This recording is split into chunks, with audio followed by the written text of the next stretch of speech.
So hello everyone. In this video we will use Cauchy construction to derive the stress tensor. So basically we will use the Cauchy construction to obtain an expression of the surface forces acting on a fluid element, and then we will use it to further derive the stress tensor. So as you can see that I have made this fluid element in a shape of a pyramid, where O is the origin and ABC are the three unit vectors pointing in three perpendicular direction in the 3D space.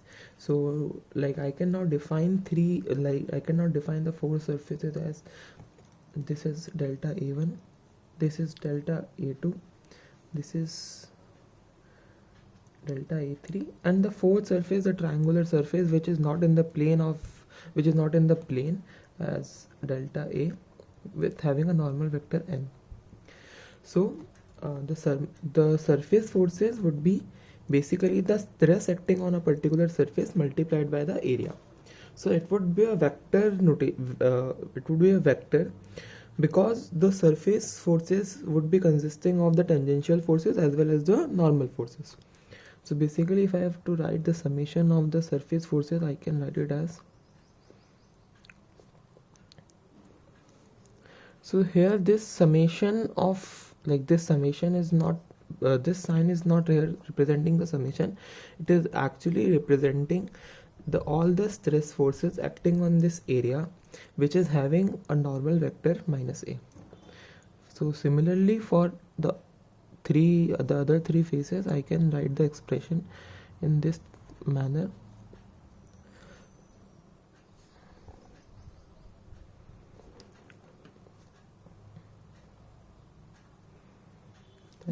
See, this delta A1 is having a normal vector in minus a, this delta A2 is having a normal vector in minus b, this delta A3 is having a normal vector in minus c direction. So now, like if I have to express delta A1 in terms of delta A, so for this we can see that delta A's projection on the BC plane is delta A1, and if we want to have the projection of delta A on the BC plane, we could write it as delta A. So it's a basic vector product. So basically, so we can express delta A2 and delta A3 similarly in B dot n delta A and C dot n delta A. So the expression we would be getting, if we replace this in this expression, it would be summation of n minus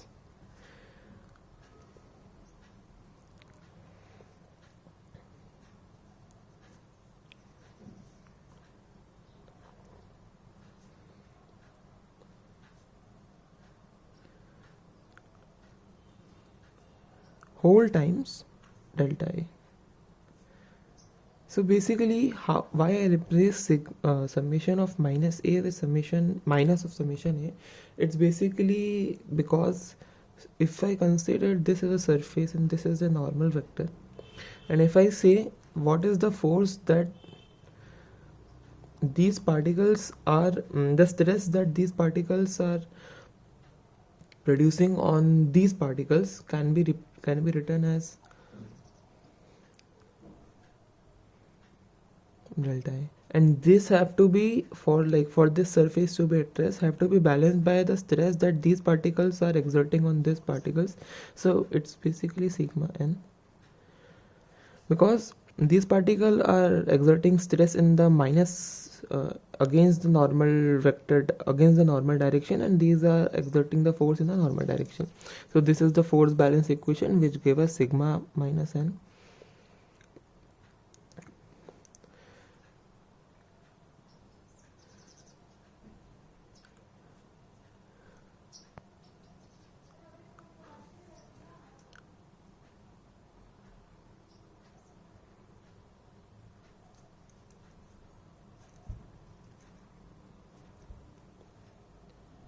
So now coming to this expression Fs. Now if we say that we have a fluid element which is very small in size, so like its delta V is tending to 0, So we can say like ma is equal to fs plus fv, where fs is the summation of all the surface forces acting on the fluid particle, and fv is all the summation of all the forces acting due to the body forces. So now if we analyze this expression, we can say that the surface forces is a function of delta x whole square, and this is proportional to delta x cube, because um, like we have seen earlier that it depends on the area whole square. So like for a fluid element, it depends on the surface area, which is proportional to x square, and for a fluid element it depends on the volume, which depends on delta x cube, which um, depend on delta x cube. So similarly mass also depends on the volume, so this also depends on delta x cube. So if we say if the fluid element is very small, infinitely small, so we're saying that delta x is tending to 0, where delta x is the characteristic length associated with that fluid particle.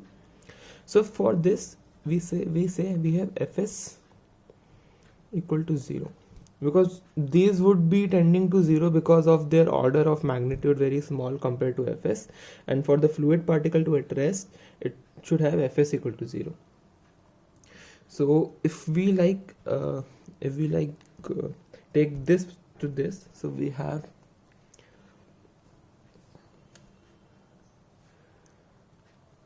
summation of n is equal to summation of a dot n plus summation of b dot n.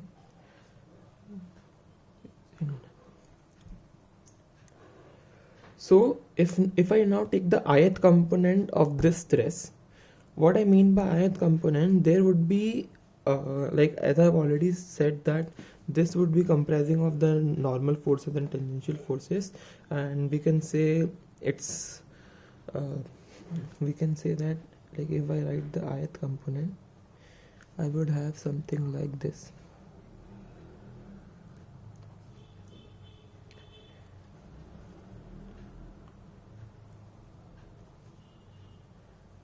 Like in the index notation, I'm shifting.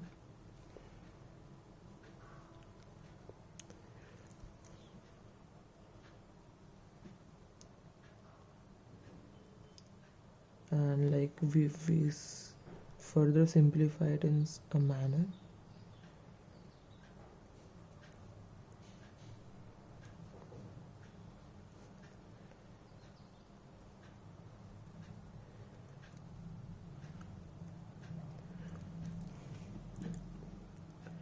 Now if I can write this expression as sigma ij, like for summation of I into n is equal to sigma ij times nj, because here I is the here I is the free index and j is the fixed index. So basically nj is the direction of the normal, and this is direction of force per unit area. Okay, so like now we can say that we have arrived at an expression of sigma I n is sigma ij nj. So this is our final expression. So like if I expand this is, I can write it as sigma 1 of n will be sigma 1 1 n1 sigma 1 2 n2 plus sigma 1 3 n3. Similarly for sigma 2n would be sigma 2 1 n1 plus sigma 2 2 n2 sigma 2 3 n3. So basically we can write sigma as sigma 1 1 sigma 1 2 sigma 1 3 sigma 2 1 sigma 2 2 sigma 2 3 sigma 3 1 sigma 3 2 sigma 3 3 into n1 n2 n3. So basically this is our stress tensor.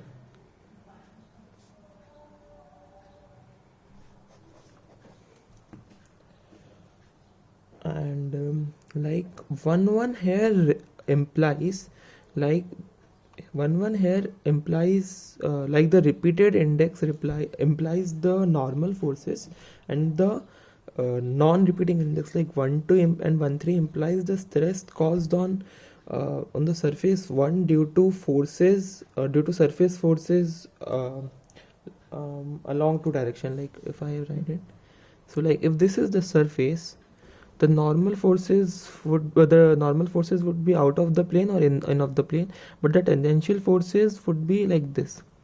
So like they can be from 1 to 2 or 3 to 1, like yes. So like this is the minus A direction, this is the B direction, and this is the C direction. So the normal forces would be there, and these two are corresponding to these forces, like B forces and C forces on this particular surface. Okay, so next property of stress tensor, we would like to see that it is symmetric. And how we will see it? So basically we will consider a fluid element again, and then we will define an origin axis somewhere, and we will take a fluid particle and say it is acting upon by a force dF. This is R. So like if we have to write the moment on that point in the fluid particle, we will write it as like this is the surface. So like if we have to write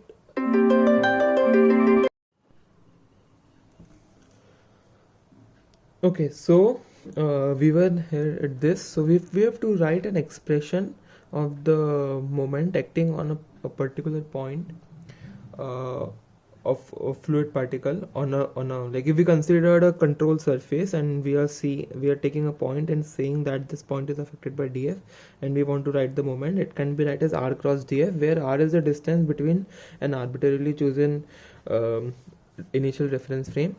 So we can write m as for the whole control surface, and I can further simplify it as in terms of index notation d. So this is corresponding to the dF, and this is corresponding to the r vector. So like now if I apply the divergence theorem, this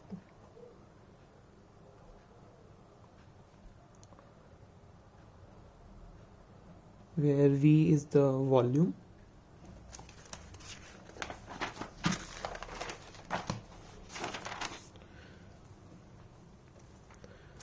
so like basically we had the derivative of Rj times sigma KL. So we will here apply the chain rule.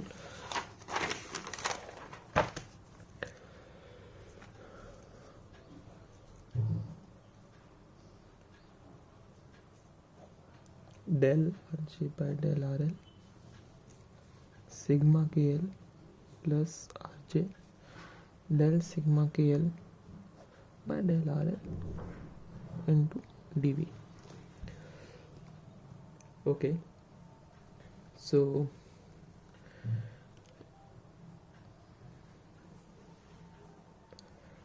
now if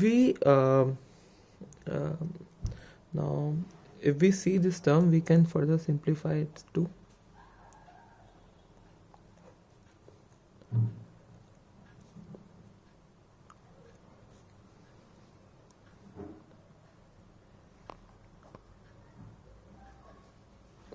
dV. So like why could we write in this form? Because del Rj by del RL will be equal to 1 if J is equal to L, and for other cases it would simply be 0 because it will not depend on it.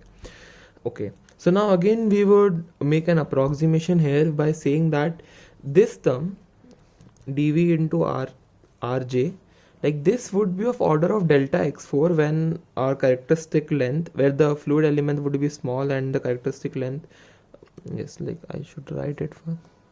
If the fluid element we have taken into consideration is very small, this will tend to whole 4, and this term multiplied with the dv would tend to delta x cube. Like this into dv would be of an order of delta x cube, where x is the characteristic length. So we can neglect this term with respect to this term. So like I can finally write my moment as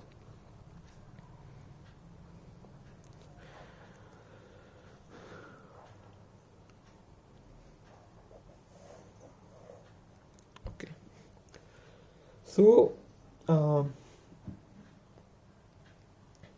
now the moment, see, if the fluid is not experiencing any internal movement, then this term would be obviously 0. So if we do this m equal to 0, we will get epsilon